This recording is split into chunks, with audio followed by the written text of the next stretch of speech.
YCP నేత సజ్జలపైన TDP నేత బుద్ధా వెంకన్న ఆగ్రహం వ్యక్తం చేశారు. వైసీపీలో సజ్జల శకుని శూర్పణఖ లాంటి వారిని ఆయన విమర్శించారు. చంద్రబాబు పైన అన్యాయంగా కేసులు పెట్టారని ఆరోపించారు. అయినప్పటికీ ప్రజలే చంద్రబాబుకు అండగా నిలిచారని చెప్పుకొచ్చారు. 151 నుంచి 11 సీట్లతో వైసీపీకి బుద్ధి చెప్పారని స్పష్టం చేశారు.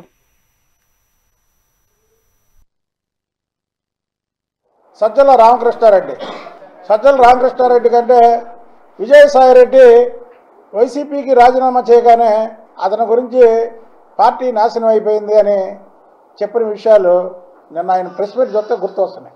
బాహుబలిలో బిజ్జాల దేవుళ్ళ, రామాయణంలో శూర్పణఖల, మహాభారతంలో శకునుల, వైసీపీలో సజ్జల రామకృష్ణారెడ్డి అని చెప్పకనే చెప్పాడు ఎవరో విజయసాయిరెడ్డి. ఆయన నిన్న చంద్రబాబు నాయుడు గారి గురించి మళ్ళీ అధికారంలోకి వస్తే మేము మళ్ళీ జైలుకి పంపిస్తాం అన్నాడు. సజ్జల రామకృష్ణారెడ్డి వల్ల కాదు కదా, వాళ్ళ అబ్బ వల్ల కూడా చంద్రబాబు గారిని జైలుకి పంపేయడం కుదరదు. ఎందుకు కుదరదు అంటే వైఎస్ రాజశేఖర రెడ్డి ముఖ్యమంత్రిగా ఉన్నాడు, ఎన్నో ఎంక్వైరీలు వేశాడు, ఒక్క అవినీతి ఆరోపణ ఆయన మీద రుజువు కాల. అలాగే వైఎస్ జగన్మోహన్ రెడ్డి ప్రభుత్వం వచ్చిన తర్వాత ఎన్నో ఫైళ్లు తిరిగేశారు ఐఏఎస్లందరితో కూర్చోబెట్టి. ఆయన మీద ఏ ఒక్క అవినీతి ఆరోపణలు లేవు.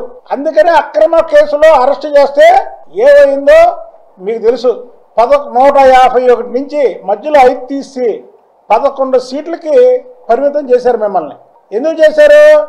చంద్రబాబు గారిని టచ్ చేయబట్టి. అంటే ఆయన టచ్ చేయడం అనేది సామాన్యమైన విషయం కాదు. వైఎస్ రాజశేఖర రెడ్డి కూడా టచ్ చేద్దాం అనుకున్నాడు. చంద్రబాబు గారిని టచ్ చేస్తే ఏమైందో వైఎస్ రాజశేఖర